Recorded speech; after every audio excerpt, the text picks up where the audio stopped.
Your Steve Jones Show podcast will start shortly. The Steve Jones Show podcast is sponsored by Brewers Outlet, your beverage supermarket on Reagan Street in Sunbury.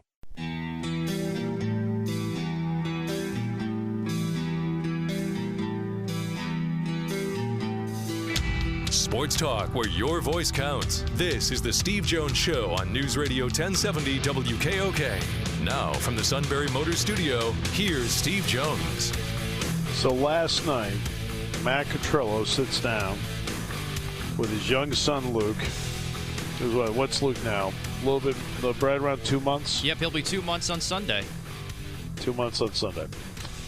Yeah, pretty close. And he starts explaining to him about twitchy hips, things like that, getting him into the combine. The mom, who, by the way, is the rudder of the family and the brains of the operation. Yes. Looks over and says, "Are you nuts?" You got to start him early. We're going over how to evaluate a quarterback, going over hip fluidity. Matt had the ruler out, was measuring his baby's hands. Well, I should have done that. Luke came into the world early, but Luke is making up for lost time. Well, that is true. Right? I can confirm that. He's getting bigger and bigger all the time. Now, he's got to be. How much you weigh now? I'm saying he's got to be right around 9 or 10 pounds now because he feels that way. Yeah. Interesting. Yeah. All right. Today's show brought to you by our good friends at Brewers Outlet, Reagan Street in Sunbury. Okay, the beverage supermarket. Imports, domestics, microbrews. The best selection of beer anywhere. Wine coolers, water, soft drinks, snacks. They roast their peanuts fresh and out every day. The pickle bar. Buhner loves garlic. Absolutely. Led by the barrels and the dills. Indeed, second to none. All at Brewers Outlet, Reagan Street in Sunbury, the beverage supermarket. Now, we're in the Sunbury Motors studio. Mobile, I might add. Sunbury Motors, 4th Street in Sunbury. Sunbury Motors, Kia, routes 11 and 15 in Hummel's Wharf. I don't think we have a play-by-play call today that tops yesterday's. Oh, we could bring that one back. Yeah, that's gonna take a while. Okay, so let's compare today's to yesterday's. Can we do that? We can definitely do that. So let's hear today's play-by-play call of the day. Breakouts. Nice give, and there's a swat by Bradley. Took that from Evan Batty. Parquet did a nice job there to shut Bradley down. The open wing three by South. Everything going for Cal tonight. It is golden. A 16-point lead. Nice. Well done. Professional. But compared to yesterday's. Here comes Colgate. Burns with it. 5 seconds left. Burns blows by Sotos. Steps back for a jumper up and no good! No good! No good!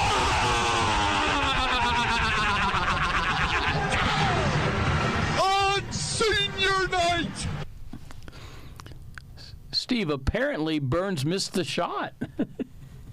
I don't think he made it. Yeah. Sounds to me like it was a miss, and the other team won. And, last year in the Patriot League playoff, the final game, Burns from Colgate burned Bucknell really bad, so kind of poetic justice. He could not miss last year. He had like 30 points in the championship game. Yeah, I saw Jordan Burns play against Penn State last year. He's a good player. Yeah. I mean, he's a good player. Not a great player, but he's a good player. He's a good Patriot League player. There's no Certainly. question about it. No question. Team to look at, if you want to take a quick look and get a glance at somebody tonight, will be Dayton. Dayton is 26-2 on the year. They will play Davidson tonight. And Davidson's 15-12. Bob McKillop's a great coach. Just a great guy, too. I mean, where I see him last year? I saw him in Atlantic City last year, as a matter of fact. And but Dayton has Obi Toppin, who is just a fabulous player. He had to sit out last year. He's playing this year. A lot of people think he's going to be a top 5 pick in the draft. Dayton is an interesting team. They really do have, especially the way they play offense, a look of a team that's going to go deep in the tournament. I think many people right now have them penciled in as a 2 seed. They're 26-2. But here's what's interesting about a team like that. Not all quad ones are the same. We know that. But they've got 26 wins. 17 of them are against quad 3 and 4.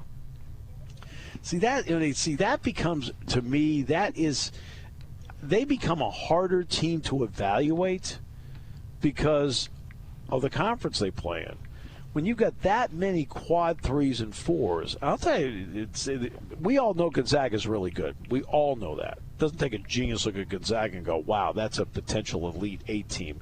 I'm not going to say Final Four. Let's just say Elite 8. I'd say that for anybody. I'm not going to say anybody's a potential Final Four team. Dayton's a potential Elite 8 team. Toppin's really good, and he's not the only good offensive player they have. But when you have that many quad 3 and 4 wins, 17 of them, that is where at least a little bit of doubt creeps in because they have not had the grind game in and game out. Now, this could work to their advantage. Some of the teams, let's take Big Ten teams, who have been grinding it out, have exhausted themselves doing it. Right? Because this league here is such a grind. Dayton has not had a grind. They might be actually fresh when they get to the tournament. They're already talented to begin with because they win games with relative ease because they're not playing a good schedule. Okay? Now, anybody who's a Dayton fan, tough. I mean, I can read your schedule. Okay? Quad 3 and quad 4, tell me you're 9-2 against quad 1 and 2. Okay? Okay, which is an awesome record, but you're 17-0 against the rest. If a Big Ten team had 17 quad 3, quad 4 wins, they'd be looked at like not so sure. All right, but they may be a rested up team because they haven't had to bust their backside to get to this point. All right, you play in the Big Ten or the Big East. The Big East is a grind. All right, the Big East is an absolute grind this year. Butler plays Creighton. Creighton plays Villanova. Villanova plays Seton Hall. I mean, every time you turn around the Big East, it's just one tough game after another. Right? One tough game after another. But I'll say this. There's another part to this, too, that when you get to the NCAA tournament, and I'll talk more about this the week after they, in 2 weeks I'll talk about this. You know what's interesting about the NCAAs? There are spots that are open on the floor that have not been open for 2 months because you are so well scouted in your own league. I mean, everybody knows. I could sit here and do a scouting report on Iowa.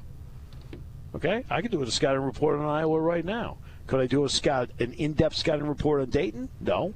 Nor could Dayton do a scouting report on Penn State or Iowa. They could do one, right? But they'd be guessing a little bit. This is the Big Ten is a really, really well-scouted league. Hey, there are no secrets in this league. No secrets. I can tell you what Michigan State's going to do Tuesday night. I can tell you what Northwestern's going to do next Saturday. I can tell you what Iowa's going to do tomorrow. Okay? You can. But then you get into these games in the NCAA tournament, and, yeah, you're doing some guesswork on them, some to a point. But, again, the Big Ten scouts really, really well.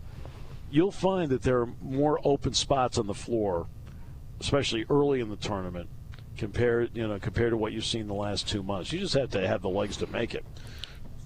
Yeah, Steve, one of Dayton's 2 losses, though, was just a 6-point loss to Kansas. No, that was like I said, they're good. My problem is they're 17-0 against quad 3 and quad 4. Sure, which means, okay, when did the Kansas loss happen? November, December? No, November. Okay, November. Okay, they've been cruising through. Oh. This is not a good year for the Atlantic 10. It is not a good year for the Atlantic 10. The Atlantic 10's had some really good years. This is not one of them. Most recently, they played George Mason, which is coached by the former Bucknell coach Dave Paulson. Yeah, Dave Paulson. He's down there, and they're right around a 500 team, and Dayton won by 7. They gave Dayton a good game. Oh, right down. Yeah, it was back and forth until the very end. So, that's the kind of competition.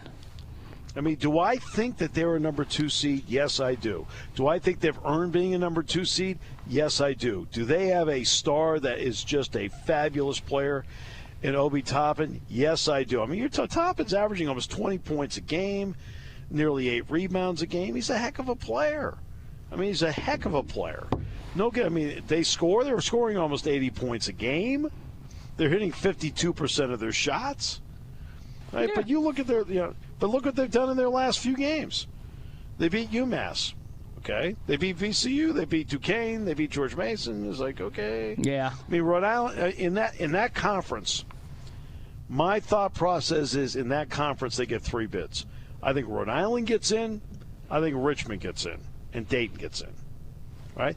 VCU, which has more resources than anybody else in that conference except Dayton. VCU has more resources that Dayton and VCU have more resources than the other teams in the conference by a wide margin. That's why they both should be good. Yeah. VCU's having a bad year. They're 7-8 in the league. Yeah, and I mean, they're really struggling. And they're coached by a Pennsylvanian, Mike Rhodes, who's down, I believe, in Lebanon Valley, and he was a great star there for a guy named, I think, Pat Flannery. Yeah. So he's got a bit of a local. Pat's a good guy. Yeah, he's got a bit of a local. What's interesting? Go. You know, it's interesting about Dayton. The 2 games that they lost, Obi Toppin was not the leading scorer in either game. Interesting. Yeah. Very interesting. I think Kansas probably put their bigs on him and just dared him to shoot. I don't know. I didn't see the game. I'd have to look at the tape to even know what they were doing. But I mean, they have played Indiana State, Charleston Southern, Omaha, Georgia, which is not a good SEC team this year, Virginia Tech, Kansas. Obviously, Kansas is awesome. You mentioned they lost in overtime. Houston Baptist, well, that gets you back on track. St. Mary's, which is a good St. Mary's team this year, not great, but still good. Drake, which isn't good. North Texas, which I think some people think could make the tournament with an automatic bid. Colorado's very good, but they lost to them in overtime. So both their losses are overtime. Grambling, you've got to be kidding me. North Florida, got to be kidding me. LaSalle, got to be kidding me. St. Joe's, got to be kidding me. UMass, got to be kidding me. VCU, not bad. St. Louis, okay. That was in overtime. St. Bonaventure, struggling. Well, St. Bonaventure's 18-10, I should say, but I think they're going to be in the NIT. Richmond, which is very good. They won that one on the road. They beat Richmond by 8, which is good. Duquesne, which actually got off to a really good start, but has really faltered, beat them by 4. Fordham, got to be kidding me. St. Louis again. Then Rhode Island, which is very good. They beat Rhode Island by 14. That was at home. UMass struggling. VCU struggling. Duquesne now at the end of the year more struggling. George Mason is struggling. So, I mean, that's where they are. You can't help conference-wise who you play. But that's where you start having questions like, okay, how good are these guys? I mean, St. Louis is not bad. St. Louis is going to be 20-8. All right? Duquesne's 19-8. Like I said, Duquesne got off to a good start, but they faltered of late. But Dayton's going to be one of those teams that I think is going to be a 2 seed. They're going to be tonight. They're going to play Davidson. Toppin's a fabulous player. Crutcher's a really good player, but they also are going to go in with some questions as to, like, they're a 2, but how good are they as a 2? They've got the talent, and to be honest with you, because these games have been relatively easy for them, they might be the team that's rested going into the NCAAs. And, you know, Steve, they get a 15 seed in the opening round being the 2 seed, so that's got to help a little bit. Right, yeah, and then after that would be the highest after that would be a 7, then they would get a 3. Yeah. Right. And, you know, they'll be able to prove themselves. Anything happen at the Combine today, Matt, we should know about? Well, Alex Peachin's up today. Okay. I don't know exactly when he is, but... He's not the punter that stole the show, thow. No, I did see that. The punter from Arizona. Michael Turk. Yeah. Michael Turk, Arizona State. 225 pounds, 25 reps. Did more reps than Frank Clark of the Chiefs, Jadeveon Clowney, DeMarcus Lawrence, Devin White, Chandler Jones, Michael Bay did more reps than all of them. Yeah, that was amazing. I mean, my goodness. If you need somebody to go and pick up the blocking sled and bring it over to the offensive line, carry the suitcases. You draft this kid. Yeah. And by the way, Henry Ruggs, check it out. Okay? Check the video of him dunking. He can dunk, windmill. What can he do? Now what can he do? Well, probably is not going to end up in the Eagles. Yeah, no, he will definitely not be available on number 21. But, a guy who may be there that I really was impressed last night, CeeDee Lamb from Alabama. Oh, CeeDee Lamb's for Oklahoma. Oklahoma, I'm sorry. Oklahoma, yeah. CeeDee Lamb's the top 10 pick. He will not be there. Yeah. No, he's top 10. He won't be there. CeeDee Lamb, go on. We'll come back with more in a moment here on News Radio 1070 WKOK, brought to you by our good friends at Brewers Outlet. If you want to have a fun day, you have to drive a Hyundai from Sunbury Motors Hyundai. If an SUV is on your mind, Sunbury Motors Hyundai has the model for you. Save up to $2,835 on a Hyundai Kona, starting at $22,585. Sunbury Motors has 17 2020 Tucsons with savings as high as $4,077. If you're looking for a midsize SUV, test drive a Hyundai Santa Fe with a $4,571 discount. The 2020 Santa Fe starts at $26,552. Sunbury Motors Hyundai has 4 of the all-new Hyundai Palisades, starting at $34,200. All Hyundais come with America's best warranty, a 10-year, 100,000-mile powertrain warranty. And just announced, every new Hyundai comes with a 3-year regular maintenance plan. If you want to have a fun day in your next SUV, you have to drive a Hyundai. From Sunbury Motors Hyundai in the North 4th Street Auto Plaza, Sunbury. Sunbury Motors.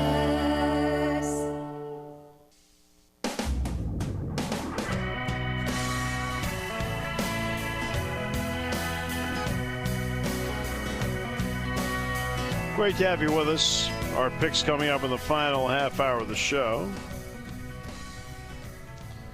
All right, go ahead. You're all excited. Oh, yeah, so Louisville's offensive tackle, Mekhi Becton, he's listed at 6'7", 364. He just ran an unofficial 5'11" 40 with a 180 10-yard split. That's insane. That is absolutely insane. So there you go. Combine Day 2 off to a good start.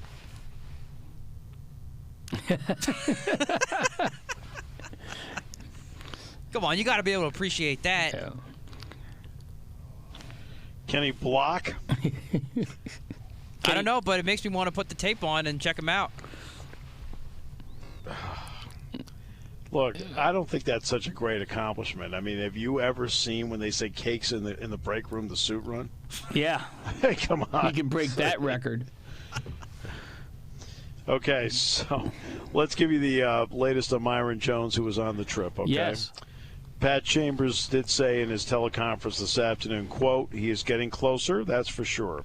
We're going to give him a good run through tomorrow morning. I would say the likelihood is better than it was in the past, so I'll give you a 60-40. Okay? I got to be smart with him. I'm going to continue to talk to the doctors and to Saz, that's Jonathan Salazar, our trainer. But I think it's important that I'm not going to put him on a minutes restriction. I'm going to keep asking him how he's feeling and then touch base with the trainer to see what he thinks and then come up with the best formula possible once he does play. Okay? So, I mean, he's here. He'll warm up tomorrow. Okay?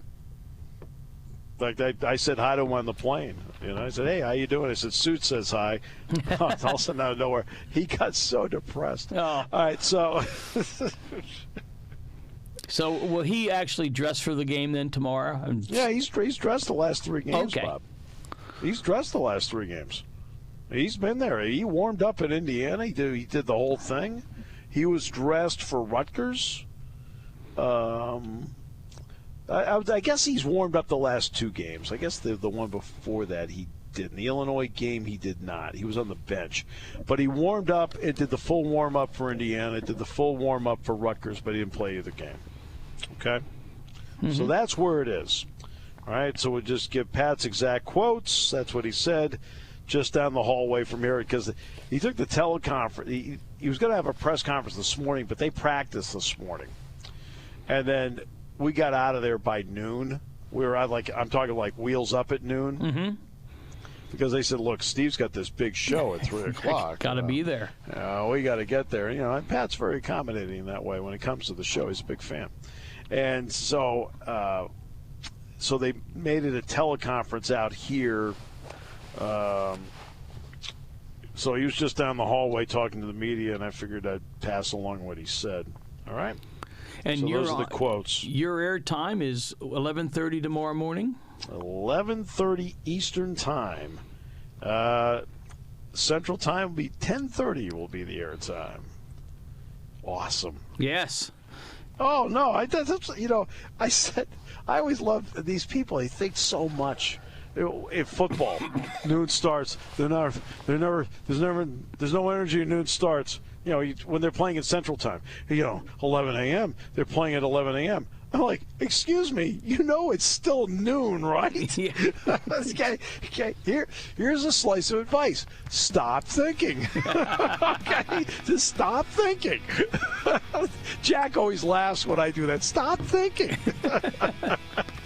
Okay? Penn State won the Cotton Bowl. It started at noon. They scored 50-plus points. They seem to wake it up to me. How did they do it? Jeez. I don't know. Sleepwalking. That's it. We were just sitting there like, it's a noon start. How could they possibly do this? The answer is because. All right. Guess who's next half hour? He's already got several picks. He's ready to go. Matt is right now beside himself over a 5-1 140. I am. That's insane. But the dude can't block. Well, we don't know that. I'll have to confirm on the tape. I just love watching the linemen. Go to the tape. tape. No, I can guess he can, just for the sake of the show. Taking your calls at 800-795-9565. This is the Steve Jones Show on News Radio 1070 WKOK. Now from the Sunbury Motors Studio, here's Steve Jones. Today's show brought to you by our good friends at Brewers Outlet, Reagan Street in Sunbury, the beverage supermarket. Imports, domestics, microbrews, best selection of beer anywhere. Wine coolers, water, soft drinks, snacks. They roast their peanuts fresh and out every day. And the pickle bar, led by the barrels and the dills, indeed second to none. All at Brewers Outlet, Reagan Street in Sunbury, the beverage supermarket. And we are in the Sunbury Motors Studio. Sunbury Motors, the mobile Sunbury Motors Studio. Sunbury Motors, 4th Street in Sunbury. Sunbury Motors Kia, routes 11 and 15 in Hummel's Wharf. And now, Matt, all excited about a 5-1 140 from a guy that can't block. I've seen the tape. Can't block. Hey, we'll find out. No, he can't block. You got to remember, Matt, this is not a track meet. We're not going to give him the baton to run the third leg. I mean, I know. It's a football game. It's a football game. You're all excited about the underwear Olympics going on in Indianapolis. Well, you turn on the tape, and if not, then it is what it is. But when you perform this well, then you make people or scouts go back at the tape and say, hey, did this guy really have that amount of speed? Mark told you that yesterday. Yeah. I mean, that's insanely good speed for a tackle, mind you. Absolutely. Right? In fact, how many times will that come into play in an actual football game?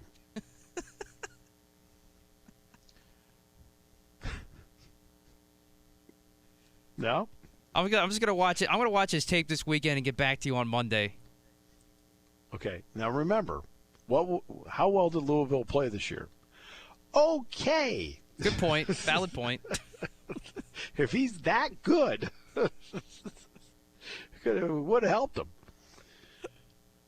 Time now to bring in the king, who, like Matt, is religiously following the combine.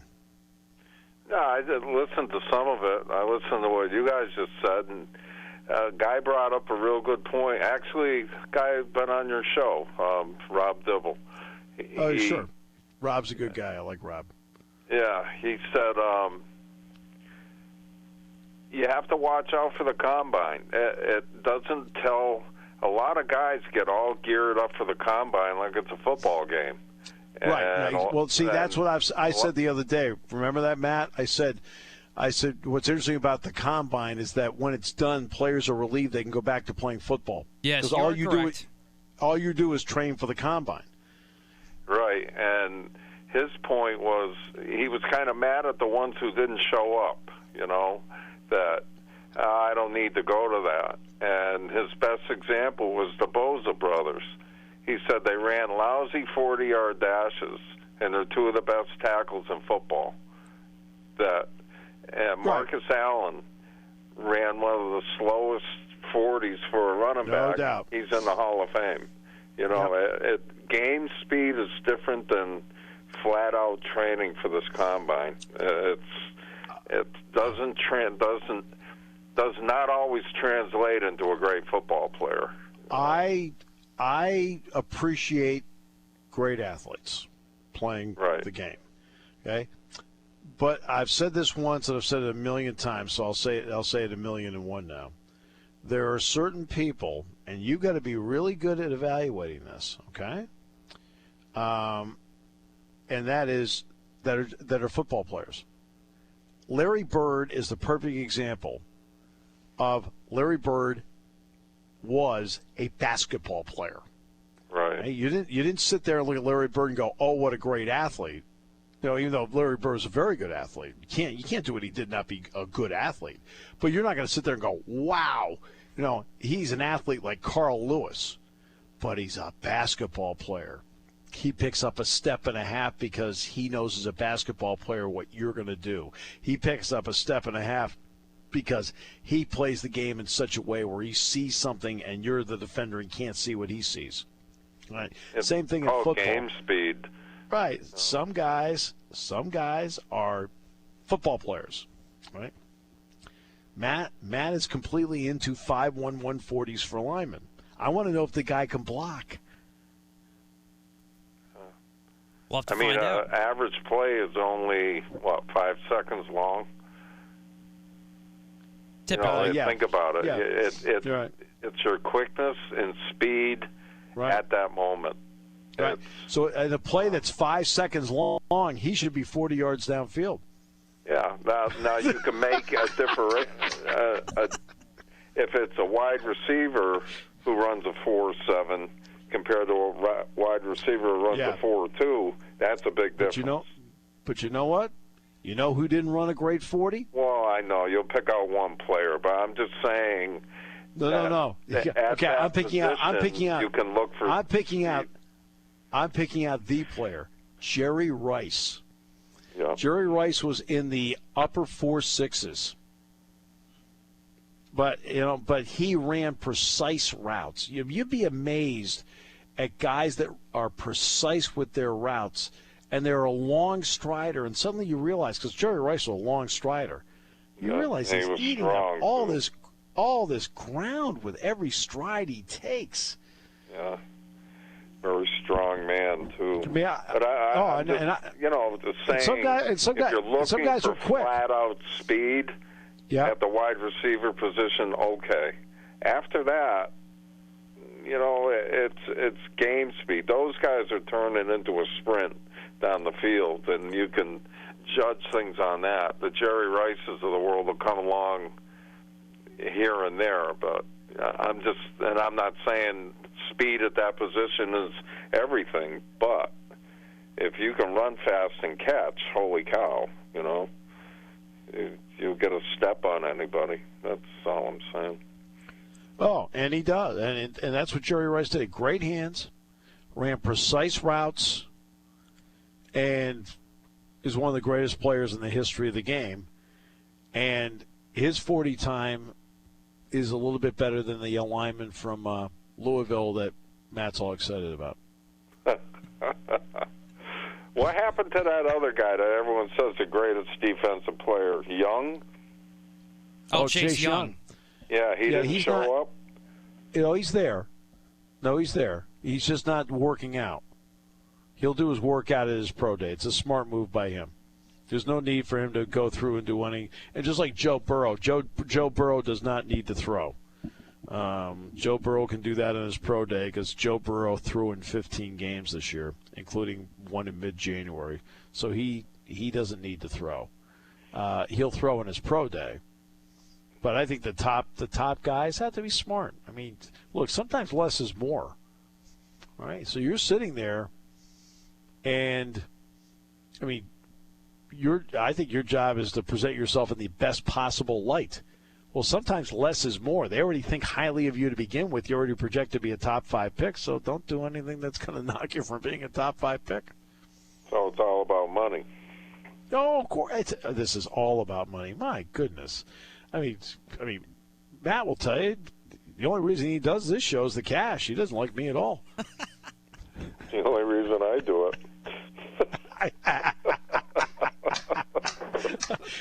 It actually costs me money.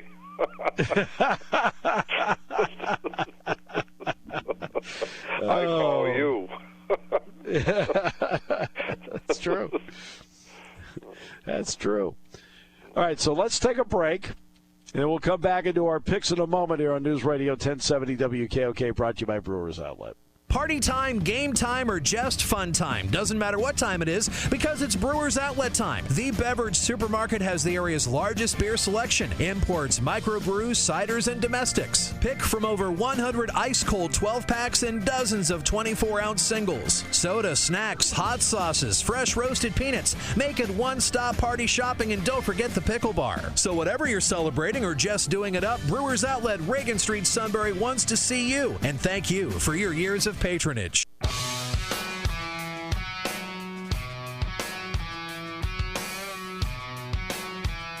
Great to have you with us on the show today. Brought to you by Brewers Outlet, Reagan Street in Sunbury, the beverage supermarket. Always love dealing with the best in the business. Imports, domestics, microbrews, best selection of beer anywhere. In fact, get in the car now and drive over. All right? There'll be a rush over there. Beat the rush. Come on. In fact, you can listen to the show as you drive over. Wine coolers, water, soft drinks, snacks. Roast their peanuts fresh and hot every day. And the pickle bar, led by the barrels and the dills, indeed second to none. All at Brewers Outlet, Reagan Street in Sunbury, the beverage supermarket. We're in the mobile Sunbury Motors studio in beautiful Coralville, Iowa. Sunbury Motors, 4th Street in Sunbury. Sunbury Motors Kia, routes 11 and 15 in Hummel's Wharf. I can guarantee you that Coralville does not have a car dealership as fine as Sunbury Motors. They got the best chips, too. Yeah, yes, they do. They do a great job of Brewers Outlet. So, look, so what are the records now to this point? Where are we? Okay, so Steve, you're still leading the way at 18-7. Kevin is 17-8. I am 15-10. Wow. If you'd spent less time watching the combine, more time watching hoops, maybe you have a better record. I'll be doing my cooker's going to be getting a workout this weekend. Let's just say that. Just I think remember, the best thing that happened to Penn State was dropping a couple games. No, I don't. Everybody loses during the course of the season. Here's the deal. You don't want to peak now. You want to peak in another 3 weeks. Right now, you want to stay status quo and work on when you have your problems. When you have your second peak. When you have your second leading scorer at 14 points a game, and your leader in assists, and your number 2 guy in steals out for 6 straight games, and you go 4-2, you're a pretty good basketball team. Yeah, they're in good shape. Myeron Jones has not played the last 6 games, so my concern, and I just saw the halftime score. What happened in the Rutgers game where they were up by 20-plus points, and Rutgers, are they not hitting their threes? Because honest to God, Penn State's not played here. But I got great news. My new home and stores, which we haven't moved in yet, I get the Big Ten network on the new cable system. Oh, there you go. Yeah, I finally will be able to get the Big Ten and see more of the Penn State games. So they have Spectrum cable out there. So great. Well, this is the state of college basketball right now. State of college basketball right now is this. There are a lot of really good teams out there. So Rutgers, a lot of people feel it. So you're playing an NCAA tournament team. So you're starting with that. So they're very good. Good team. They have talent. Just like Penn State Sunday at Indiana went on a 30-5 run to get back in the game after being down 19. Rutgers essentially did the same thing. Yeah. Right? I mean, and you're seeing this across the board. I mean, San Diego State's playing at home with UNLV. UNLV beats them. That's their first loss. You're seeing this all over the place in college. Maryland is down against Minnesota. They came all the way back from 17 down and won. It's just look. It's hard. Everybody is tired this time of the year, and you've got a lot of teams. For Rutgers, for example, that was Game 7 to them. That was Game 7. That was a must-win. And then in the end, when Penn State needed to make a play, they made a play offensively, and then they made a play defensively, and they won the game. When they needed to, they did. Now, they've been playing shorthanded for 6 games. And in that 6 games, they went 4-2 without a guy that's averaging 14 points a game. Right? With a tough schedule, too. With a tough schedule, who, by the way, percentage-wise, at 41% in threes, is the guy you're looking at. At the end of the game, he'd be one of your closers. He'd be a facilitator. He's a ball mover. There's a lot of things that he brings to the table that really will help them. So hopefully you can get him back. He is on the trip.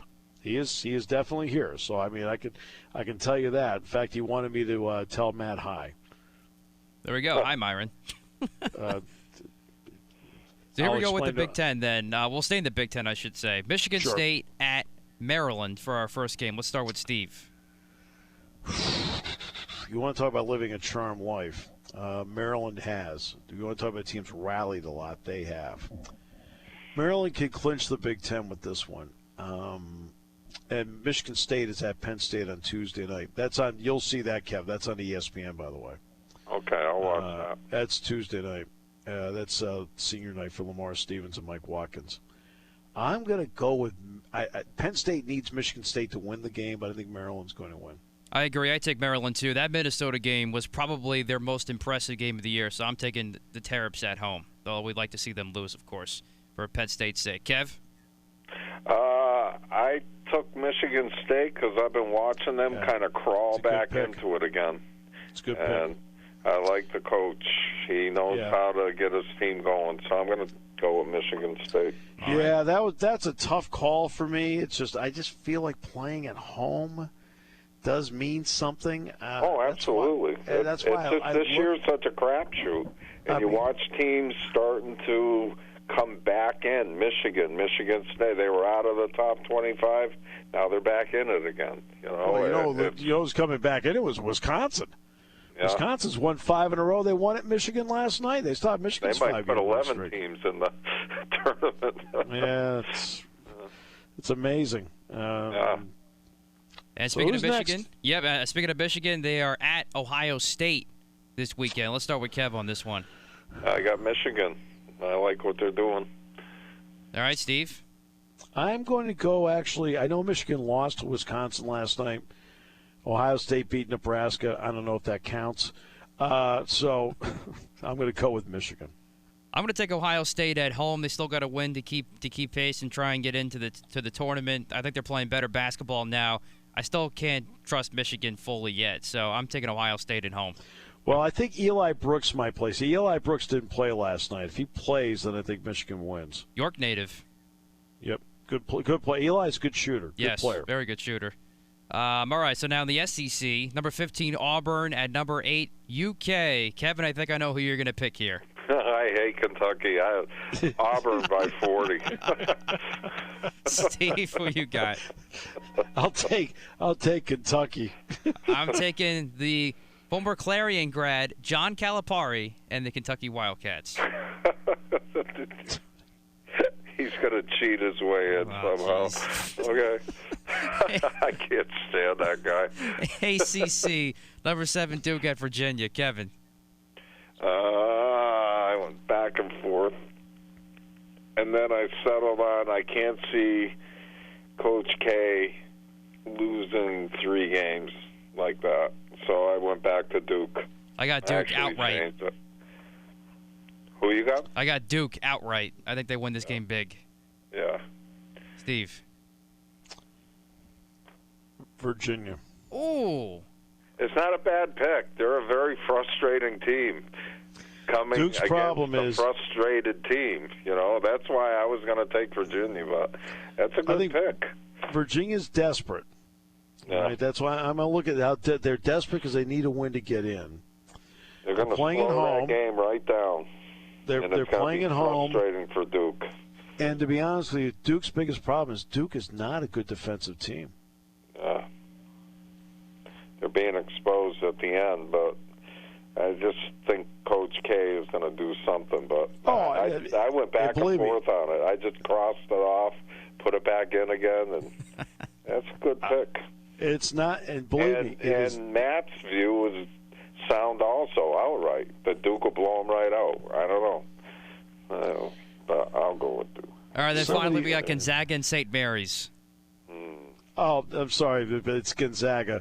St. Mary's is not on the same level as Gonzaga this year. Yeah, I agree. I think Zag's winning outright again. I mean, this game is at the Kennel, right? Yes.